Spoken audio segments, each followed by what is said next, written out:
కూటమి ప్రభుత్వం రాష్ట్రంలో పోలీసు యంత్రాంగాన్ని ఉపయోగించి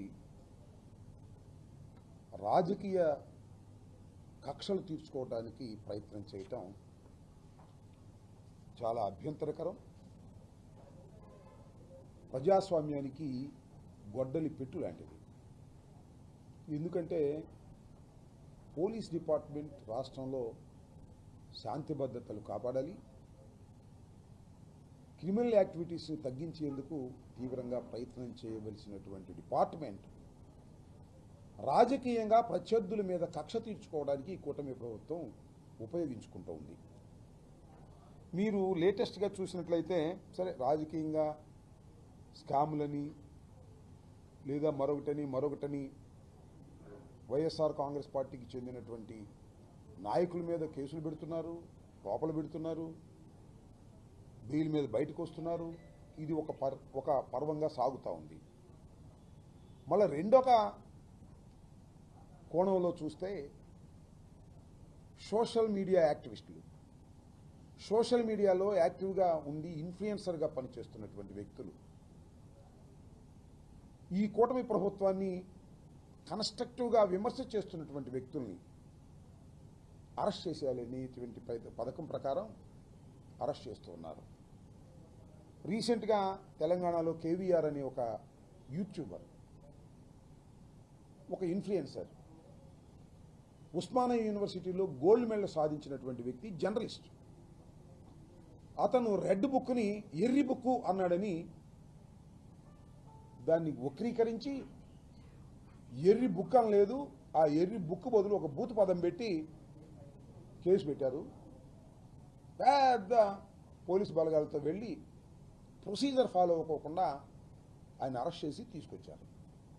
ఆ సందర్భంలో వారి సతీమణిని నెట్టేసేటువంటి ప్రయత్నం, ఆమెని అవమానపరిచే ప్రయత్నం చేస్తే ఆమె కంప్లైంట్ ఇస్తే మన ఆంధ్ర పోలీసుల మీద తెలంగాణలో కేసు కూడా రిజిస్టర్ చేశారు. ఈ విధంగా సోషల్ మీడియాలో ఈ కూటమి ప్రభుత్వాన్ని విమర్శిస్తున్నటువంటి సోషల్ మీడియా యాక్టివిస్టుల మీద కక్ష తీర్చుకునే కార్యక్రమం చేసేటటువంటి పద్ధతుల్లో ఇవాళ రాష్ట్ర ప్రభుత్వం పనిచేస్తూ ఉన్నది. చాలా దురదృష్టకరం. దానితో పాటు సెన్సేషనల్గా మనం చూస్తున్నాం, యూట్యూబ్లో ఏది చూసినా 2-3 రోజులు అదే వస్తుంది. ప్రశ్నారావణ్ అరెస్ట్, విడుదల, ప్రశ్నారావణ్ మళ్ళా అరెస్ట్, మళ్ళా విడుదల. ఆగిందా? ఆగల. మళ్ళా అరెస్ట్, మళ్ళా విడుదల. అంతటి తాగిందా? 3సారి కూడా ఆగల. 4ఓసారి మళ్ళా అరెస్ట్, మళ్ళా విడుదల. 5ఓసారి అరెస్టు నెల్లూరు సబ్ జైలుకి, నెల్లూరు జైలుకి, సెంట్రల్ జైలుకి. ఇప్పుడు ఆగింది. ఎంత దుర్మార్గం ఇది! ప్రశ్నారావణ్ అనే వ్యక్తి మా పార్టీ కాదు, ఈయనే కాదు, కేవీఆర్ కూడా మా పార్టీ కాదు, మా పార్టీ యాక్టివిస్టులు కాదు. వారికి జర్నలిజంలో ఉన్నటువంటి అనుభవం మేరకు వారికి కొంత భావాజాలం ఉంటుంది, వారి ఐడియాలజీ. ఆ ఐడియాలజీ ప్రకారం ప్రజల్ని కన్విన్స్ చేయడం కోసం వారు అనేక రకాలుగా ప్రయత్నం చేస్తూ ఉంటారు యూట్యూబ్లో జర్నలిస్టులుగా. వాళ్ళని స్టూడెంట్ అరెస్ట్ చేసేస్తారా? తప్పు చేస్తే కేసు పెట్టండి, తప్పేం లేదు, ఎవ్వరికి అభ్యంతరం లేదు. వాళ్ళు తప్పు చేసిన జర్నలిస్టులుగా లేదా అభ్యంతరకరమైనటువంటి మాటలు మాట్లాడినా మీరు కేసు పెట్టండి, అరెస్ట్ చేయండి, కోర్టులో ప్రొడ్యూస్ చేయండి. దీనికి ఎవ్వరూ అభ్యంతరం పెట్టరు. కానీ మీరు చేస్తున్నది ఏమిటి? ఇక్కడే మేము అభ్యంతరం పెడుతున్నాం. వైఎస్ఆర్ కాంగ్రెస్ పార్టీ ఇలాంటి ప్రక్రియని వాళ్ళ ఐడియాలజీ పక్కన పెట్టండి. వారు మాట్లాడినటువంటి మాటలకు మించి కేసులు పెట్టడం, కేసులు పెట్టి అరెస్ట్ చేయటం. నేను తెలియగలుగుతానండి, ఒకే ఇన్సిడెంట్, ఒక నేరం అనుకుందాం కాసేపు, ఆ నేరం మీద ఎన్ని కేసులు పెడతారండి ఈ రాష్ట్రంలో? ఎన్ని కేసులు పెడతారు? నా మీద 36 కేసులు పెట్టారు. కోర్టు ఏం చెప్పింది? అయ్యా, ఈ 36 కేసుల్లోనూ 36 సార్లు అరెస్ట్ చేయడానికి వీల్లేదు, ఇవన్నీ కూడా ఒకే ఎఫ్ఐఆర్గా ట్రీట్ చేయండి, వీటన్నిటినీ కూడా సాక్ష్యాలుగా తీసుకోమని చెప్పింది. సేమ్ ఇవాళ ఏంటి తీసుకొచ్చారు, పీఠాపురంలో పెట్టారు. ఎవరిని? ప్రశ్నారావణ్ణి. పిఠాపురంలో పెడితే పిఠాపురం కోర్టు వారు అబ్బే ఈ కేసు అరెస్ట్ చేసేది కాదు అని వదిలేశారు. ఈ కోర్టు వదిలేసిద్దా, ఇంకో కోర్టుకు వెళ్దామని చెప్పేసి అదే కేసులో మళ్ళీ అరెస్ట్ చేశారు. తీసుకెళ్లి సత్వరంలో అరెస్ట్ చేశారు, అక్కడ కోర్టులో పెట్టారు. వాళ్ళు కూడా అన్నారు, అయ్యా ఈ కేసు ఏమీ లేదు తీసేయి అన్నారు. అయ్యారా ఆగలా, మళ్ళీ మచిలీపట్నం తీసుకొచ్చారు. మచిలీపట్నంలో మళ్ళీ అరెస్ట్ చేసి కోర్టులో పెట్టారు. మచిలీపట్నం మ్యాజిస్ట్రేట్ గారు కూడా అబ్బే దీనిలో కూడా ఏమీ లేదే, అసలు అరెస్ట్ చేసే పనే లేదు, ఇచ్చేయమన్నారు. అక్కడికైనా బుద్ధి వచ్చిందా మీకు ప్రభుత్వానికి? రాలా. అక్కడి నుంచి నక్కబెల్లి తీసుకెళ్లారు, అక్కడ ప్రొడ్యూస్ చేశారు. అక్కడ కూడా బుద్ధి వచ్చిందా? అక్కడ కూడా అబ్బే ఇది అరెస్ట్ చేసే కేసు కాదు వదిలేయమన్నారు. అప్పుడు అసలు కేసే మార్చేశారు. 4 కోర్టులో పెడితే ఒక్క మ్యాజిస్ట్రేట్ కూడా మాకు రిమాండ్ ఇవ్వలేదు కాబట్టి ఈ సెక్షనే మార్చేద్దామన్నారు. అది అట్లా పెడదాం. ఈ 4 పోలీస్ స్టేషన్లు ఏం చేశారండి? పోలీస్ స్టేషన్లో ముద్దాయిగా ఉన్నటువంటి రావణ్ణి దాడి చేసి కొట్టాలి, చంపాలి అని ప్రయత్నం చేస్తే ఎక్కడికి వెళ్తుంది ఈ రాష్ట్రం? ఎక్కడికి వెళ్తుంది ఈ ప్రజాస్వామ్యం? ఎక్కడికి వెళ్తుందని అడుగుతా ఉన్నా. ఈ ధర్మమేనా, న్యాయమేనా? ఇలాంటి సమయంలో మేము కూర్చోవాలి, మా పార్టీ కాదని. ఆయన మా పార్టీ కాదు, ఆయన ఒక యూట్యూబరు. ఇలాంటి అన్యాయం, అక్రమం కూటమి ప్రభుత్వం చేస్తుంటే వైఎస్ఆర్ కాంగ్రెస్ పార్టీ జగన్మోహన్ రెడ్డి గారు చేతులు కట్టు కూర్చోవాలని అడుగుతా ఉన్నా, నోరు మూసు కూర్చోవాలని అడుగుతా ఉన్నా. మా పార్టీ కాకపోయినా, మా భావాజాలం కాకపోయినా ఇది తప్పు అని చెప్పేటటువంటి ప్రయత్నం వైఎస్ఆర్ కాంగ్రెస్ పార్టీ చేస్తుంది. దీని మీద చాలామంది రకరకాలుగా విమర్శించే వాళ్ళు విమర్శించవచ్చు, నేను కాదన్ను. కానీ వాస్తవాన్ని అర్థం చేసుకోండి. ఇవాళ సోషల్ మీడియా యాక్టివిస్టుల మీద దౌర్జన్యకాండ, చట్ట వ్యతిరేకమైన పద్ధతుల్లో ఈ ప్రభుత్వం పనిచేస్తున్నప్పుడు వైఎస్ఆర్ కాంగ్రెస్ పార్టీ కళ్ళు మూసుకొని చూస్తూ ఊరుకోదు. We will support the accused. ఎవరైతే అన్యాయంగా, అక్రమంగా ఉన్నారో వాళ్ళ మీద యాక్షన్ తీసుకునేటటువంటి కార్యక్రమం కూడా చేస్తామనేది కూడా మా ప్రయత్నం మేము చేస్తున్నాం. అంతేకాదు ఏమండి, చివరికి ఏం చేశారండి? ప్రశ్నారావుణ్ణి, ఆయన పేరు ప్రశ్నారావుణ్ కాదు వాస్తవంగా, ఆయన పేరు బచ్చలకూరి జోసఫ్. ఆయన్ని ఈ 4 కోర్టుల్లో బెయిల్ ఇచ్చేసింది కాబట్టి అసలు సెక్షనే మార్చేద్దామన్నారు. ఏమి సెక్షన్ అది? దుంపదేగా. యుఏపిఏ అంట, అదేంటి? Unlawful activities prevention act. టెర్రరిస్టుల మీద పెట్టేటటువంటి కేసు పెట్టారు, టెర్రరిస్టుల మీద. ఇప్పుడు ఎక్కడ పోతాడు మ్యాజిస్ట్రేట్ గారు? ఇప్పుడు న్యాయస్థానం ఎట్ట వస్తుందో చూస్తాం అని న్యాయస్థానాన్ని సవాల్ చేశారు.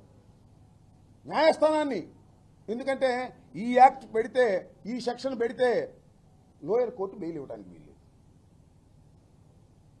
అందువల్ల లోయర్ కోర్టుల మీదే ఛాలెంజ్ చేసే పద్ధతుల్లో ఇవాళ వక్రీకరించి ఒక తప్పుడు కేసు పెట్టారండి. తప్పుడు కేసు రావణ్ మీద. రావణ్ మావాడు కాకపోవచ్చు, మా పార్టీ కాకపోవచ్చు, వాళ్ళ సతీమణి చెప్పింది మాకు ఏ పార్టీతో సంబంధం లేదు అని.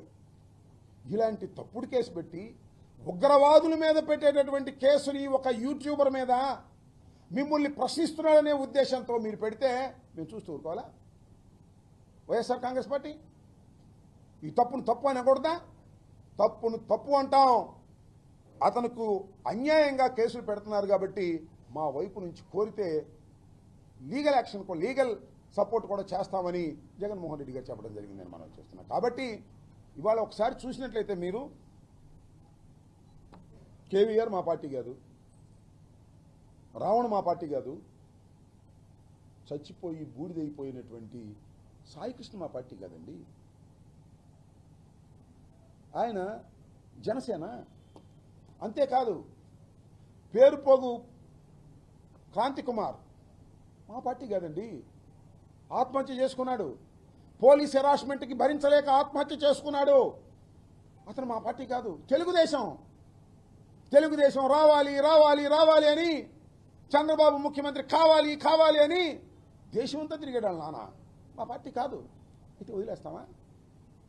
మానవ హక్కులు అరించిపోతున్నప్పుడు, పోలీసు యంత్రాంగం దుష్ట ప్రయత్నం చేస్తున్నప్పుడు, ప్రభుత్వం చేతిలో కీలుబొమ్మల్లాగా పోలీసులు వ్యవహరించి ఏ కేసు పడితే ఆ కేసు పెట్టేసే కార్యక్రమం చేస్తున్నప్పుడు, బాధితుల్ని ముద్దాయిలు చేస్తున్నప్పుడు వైఎస్ఆర్ కాంగ్రెస్ పార్టీ చూస్తూ ఊరుకోదు. వారికి రక్షణగా వస్తుంది. అతను తెలుగుదేశం కావచ్చు, అతను జనసేన కావచ్చు, అతను ఏ పార్టీకి చెందినవాడు కావచ్చు, ఒక అన్యాయ సమాజంలో జరుగుతున్నప్పుడు వెలుగెత్తి చాటవలసినటువంటి బాధ్యత 5 సంవత్సరాలు ఈ రాష్ట్రాన్ని పరిపాలించినటువంటి ఒక రాజకీయ పార్టీగా, 40% ఓన్ బ్యాంక్ కలిగినటువంటి రాజకీయ పార్టీగా, ఒక చైతన్యవంతమైన రాజకీయ పార్టీగా ఖచ్చితంగా ఈ తప్పుల్ని ఖండించడానికి ప్రయత్నం చేస్తుంది. ఇవాళ రావణ విషయంలో కూడా అన్యాయంగా, అక్రమంగా ఎక్సెస్ యాక్షన్ చేస్తున్నారు. కేసు పెట్టండి, తప్పులేదు. కేసు పెట్టండి, కోర్టు ప్రొడ్యూస్ చేయండి, బెయిల్ ఇచ్చేస్తే పంపించేయండి, మళ్ళీ వాయిదాలు పిలవండి.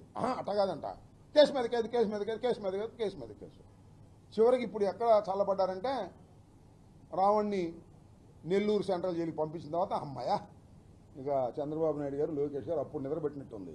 ఎన్నాళ్ళు పెడతారయ్యా, నాకు అర్థం కాలేదు. ఎన్నాళ్ళు పెడతారు రావణ్ణి? తప్పుడు కేసులు పెట్టి జీవితాంతం లోపల పెడతారా? బయటికి రాడా? ఎంత ప్రాముఖ్యత ఇచ్చారు? సమస్యలు ఎన్నున్నాయి ఈ రాష్ట్రంలో.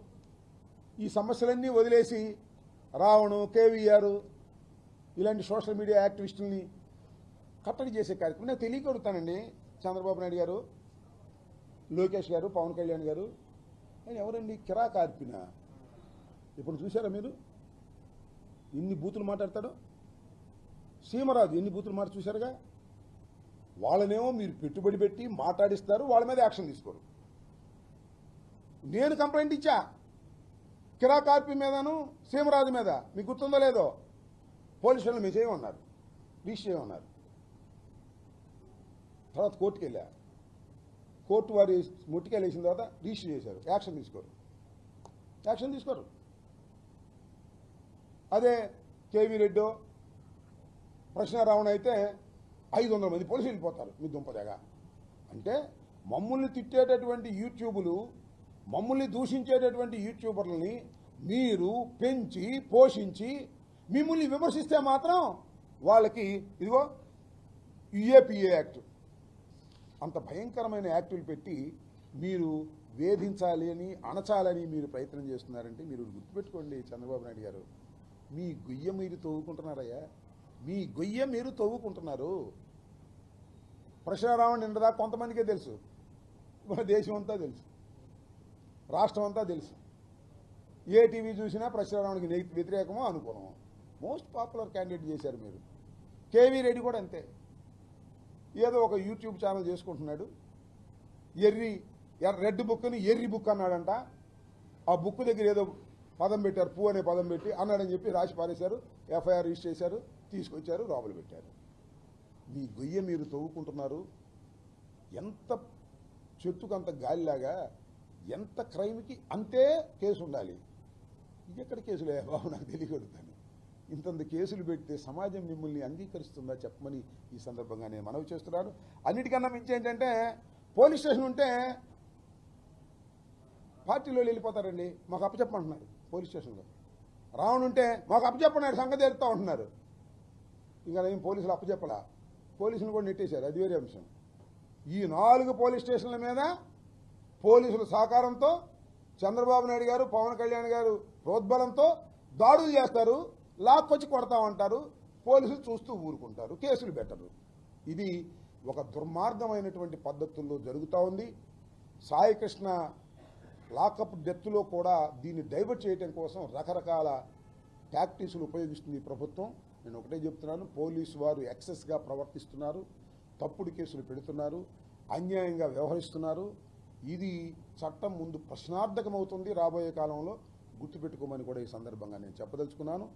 రావణకు కానీ, లేదా కేవీఆర్ కానీ, మరొక సోషల్ యాక్టివిస్ట్కి కానీ ఎవరికైనా సరే వైఎస్ఆర్ కాంగ్రెస్ పార్టీ తప్పనిసరిగా వారికి అండగా ఉంటుంది. కారణం ఒక్కటే, ఇల్లీగల్గా బిహేవ్ చేస్తుంది ఈ ప్రభుత్వం, పోలీసు యంత్రాంగం. కాబట్టి వారిని ప్రజాస్వామ్యంలో వారికి మద్దతు ఇవ్వటం, అవసరమైతే వారికి సహాయం చేయడానికి వైఎస్ఆర్ కాంగ్రెస్ పార్టీ సిద్ధంగా ఉందని కూడా ఈ సందర్భంగా చెప్పదలుచుకున్నాను. ఓకే,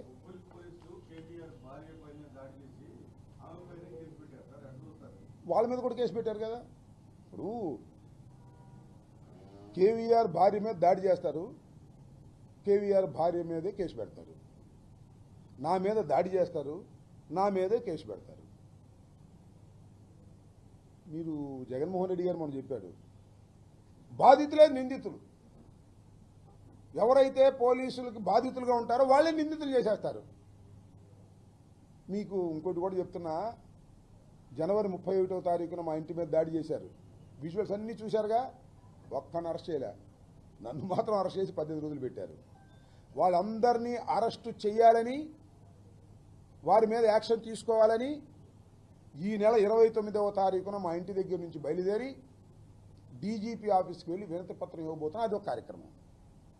ఎవరినైతే కొడతారో, ఎవరినైతే బాధిస్తారో వాళ్ళ మీదే కేసులు పెట్టి అణచాలని ప్రయత్నం చేసేటటువంటి దుర్మార్గమైనటువంటి పాలన జరుగుతూ ఉంది. ఈ పాలనని ప్రజలందరూ కూడా వ్యతిరేకించాలని నేను ఈ సందర్భంగా కోరుకుంటున్నాను.